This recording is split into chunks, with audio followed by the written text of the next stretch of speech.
All right. So Nando, Yes. we got some salt today, and Let's I feel do it. like this individual is going to be a mainstay for our salt segment because you can't help but say incredibly stupid things. So Rahm Emanuel is giving us some advice on what, Americans should do if they've lost their retail jobs. And to be clear, tens of millions of Americans are still unemployed due to this pandemic. Many people who worked in retail lost their jobs, not only because of the pandemic, but because private equity firms show up, run up a ton of debt, pay themselves giant bonuses, and then shutter the businesses that they claimed that they were going to save. And so Rahm Emanuel has advice if you've lost your job as a result of all this stuff. Let's take a quick look at the video. And there's going to be people like at JCPenney and other retail. Those jobs aren't coming back. Give them the tools. 6 months, you're going to become a computer coder. We'll pay for it.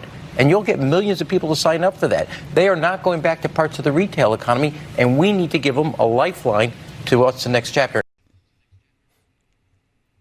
Yeah. Nando. Yeah. No, yeah, I mean, yeah, we're just all going to learn to code. We're all going to work for Jeff Bezos as he takes over the entire society of the world.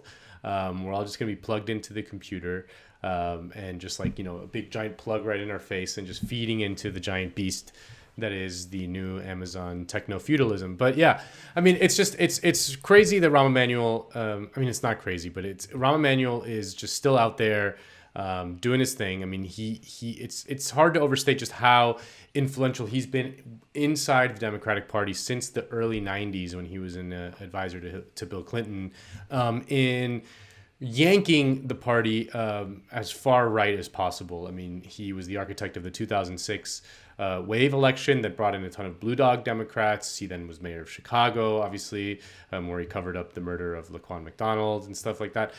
So he's just a very odious figure, but he does this thing which is very hegemonic within the Democratic Party, which is this telling regular people that they have to do more with less. That the Democrats have become the party of personal responsibility, for lack of a better term, and that the side of climate change, you gotta use you gotta get rid of the plastic straws. Everyone should bring their own little metal straw. Oh, your job got offshored or whatever. Too bad. You got to learn how to code. Like the parties that usually dominate in politics are the parties that do not tell people that they have to do more with less. Are the parties that tell people, actually, no, you have to do less with more. That was Reagan's big innovation within the Republican Party. The Republican Party was the party of telling people to do less, to do more with less. Then Jimmy Carter came in and said, like, you know what, they're right. You people do have to do more with less. And then he got trounced because Reagan was like, no, actually, everyone's going to be great. And you're going to, you know what I mean? Like, just don't have to do a little less. We're going to cut your taxes. It's going to be easier. So getting someone to be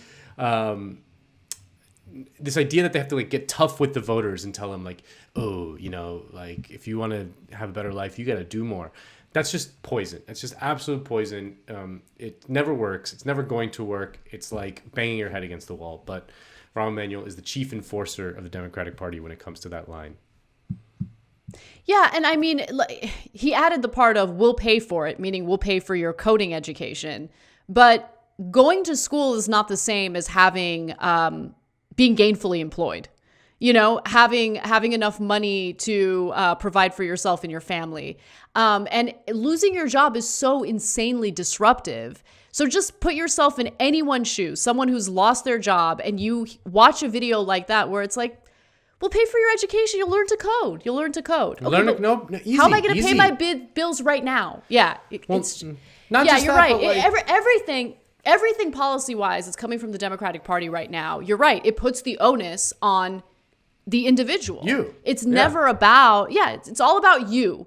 Oh, your life is a little difficult right now. It's because of you, right? Sure, you don't have any actual representation in government. You don't have, elected leaders who want to do something to make your life better. So you have everything working against you, but it's your fault and you need to do better. Okay. Yeah. Tell it. Yeah, but a 52-year-old laid off person to learn how to code. I mean, come on.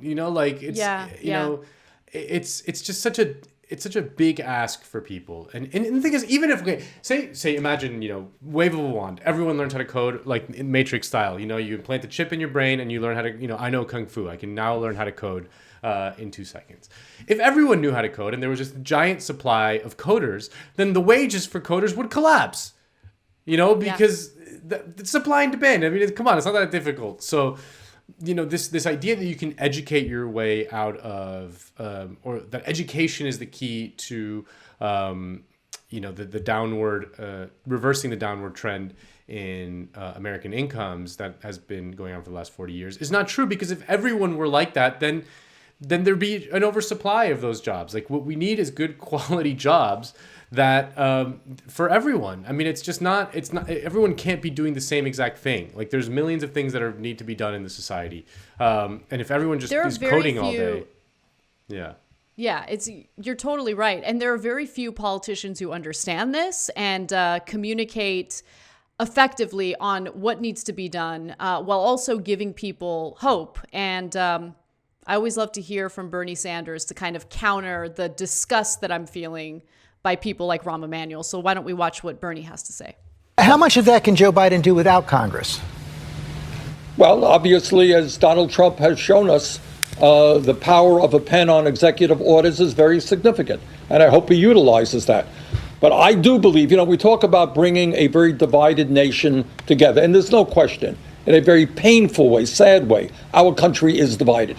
And one way, it's not going to solve all of our problems, not going to solve systemic racism, but one of the ways that we can bring people together is around an agenda that works for farmers in Iowa as well as low-income people in New York City.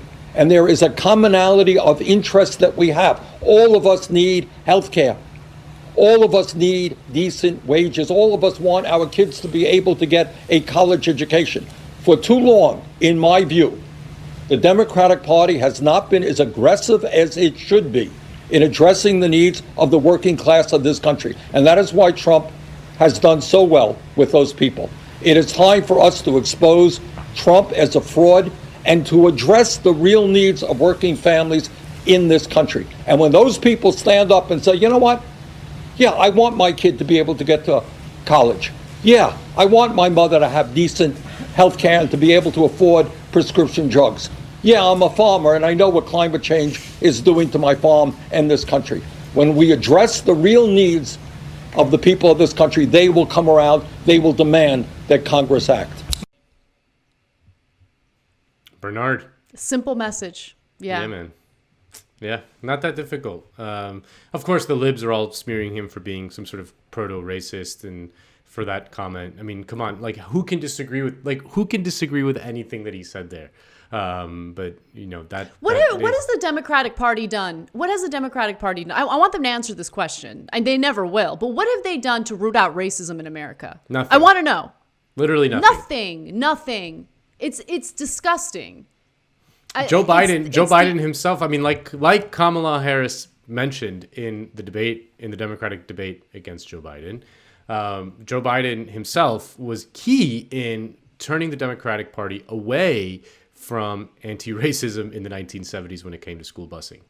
And so now we're more segregated than we ever have been. So the Democratic Party, even though they've been in power in the 90s and they were in power with Obama, somehow we're still more segregated than we were. And black wealth collapsed under Obama. So yeah. What have they done? Nothing. Literally nothing.